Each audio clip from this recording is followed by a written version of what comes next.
back talking to Santa Monica City Manager Rick Hull. There's so many interesting things going on in Santa Monica. It's such a sought-after city. Talk to us about home sharing and what your views are on that and how it's affecting the city. Well, the city's taken very decisive action on that actually before I became city manager.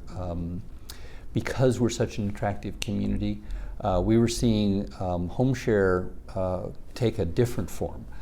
We are completely embracing the idea that you can rent out your spare bedroom to someone who's coming here for a weekend from Japan. That's all great. We want to continue to allow that. In fact, it's now legal. It wasn't legal before. Where we're concerned and where the city's really led the nation is where companies try to exploit that home share concept, which I think we all are comfortable with, and boot out low-income tenants from apartment units and use those apartment units for commercial, essentially hotel-like activity. And that really begins to erode our affordability as a community, and that becomes a kind of an abuse of the system. So the city has very clearly banned that, and now we're in the enforcement mode to make sure that people understand the law and that they comply with the law. Definitely. You've described your leadership as a team sport. Sure. In fact, you were very proactive in driving that point home, and you even took your official headshot along with your assistant city manager, Elaine Polacek. So what does that say about your management style, and why did you decide to do that? Well, you know, it's funny. I grew up like most kids, particularly on the male side. In my generation now, I think more equitable boys and girls on my children's generation. One of the first things you learn is how to share in a team, and how do you succeed as a team. Ironically, my sport was a very individual one. I was a runner in my youth.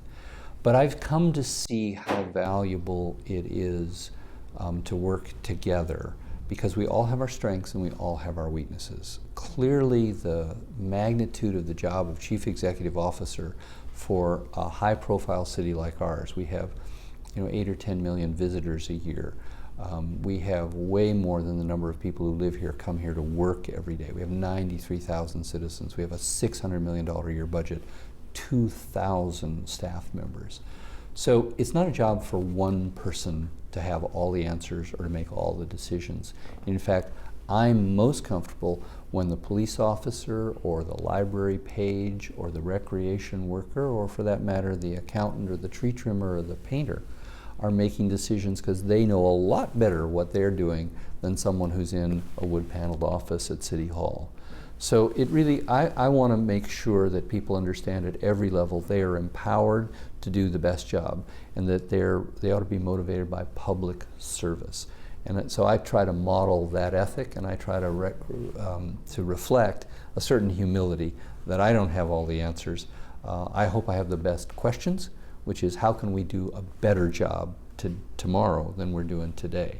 And we've definitely see you also talking to the citizens, to the community, having conversations, having coffee, having lunch with them. So it's very much your management style. And the Japanese phrase, Genchi Genbutsu, has also been connected to you. And I understand it translates to go look, go see. So tell us a little bit about that style and how it's working for you. Sure. In a big operation, whether it's in the private sector or the nonprofit sector or in the public sector, it's very easy for the chief executive officer to talk only to the department heads, to be very isolated, to be kind of surrounded by a kind of a bubble in which you don't really know what's going on out there. And so I believe you've got to get outside that bubble. The only way to do that is to go look and go see, to go to the park.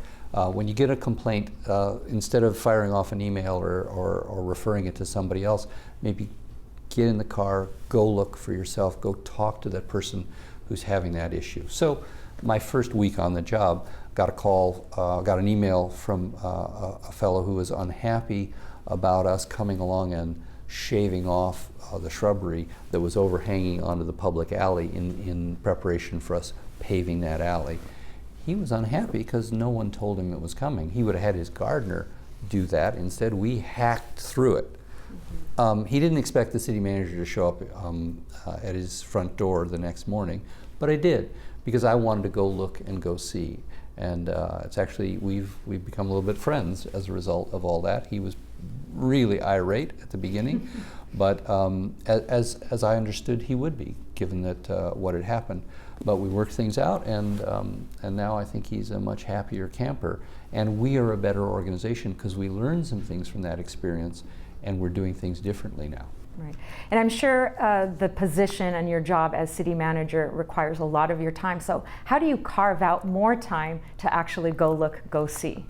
Well, again, that involves empowering folks. Again, if every decision, every important decision has to end up on my desk and I have to make that decision, then I don't have time to get out into the community. I don't have time to go have lunch at a fire station or go talk at a service club or go out and talk to an individual constituent. So that means that I have to make sure that people who work at important roles in the organization have the power to make decisions.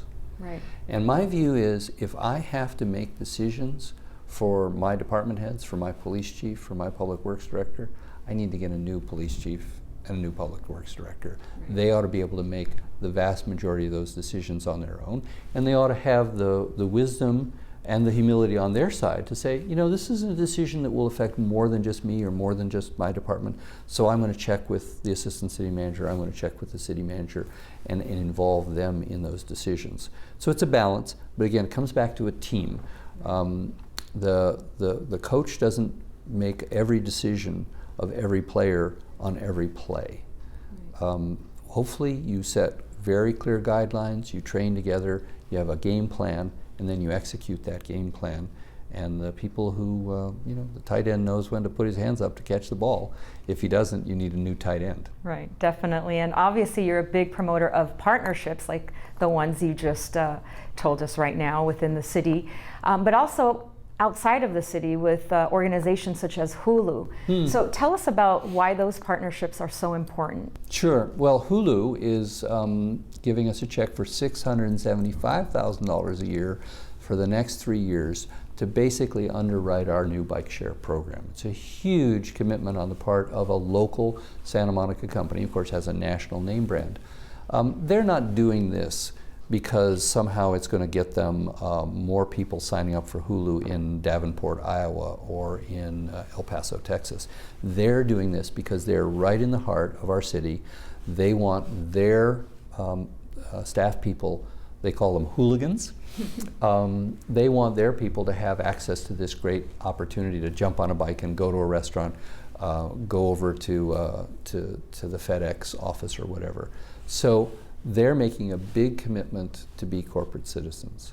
That's what a community in the 21st century is really about, is the churches, the businesses, the residents, the neighborhood associations. All of those things bring something, and that's where you get a great community, is everybody contributing. Government can't solve all of our problems. We don't have the money, we don't have the expertise, but if we work with other people, from our businesses to our churches and synagogues, to our neighborhood groups and civic groups, everybody can work together to achieve great results. Thank you so much. And thank you guys for watching this very special edition of Santa Monica Weekly. We'll see you next week.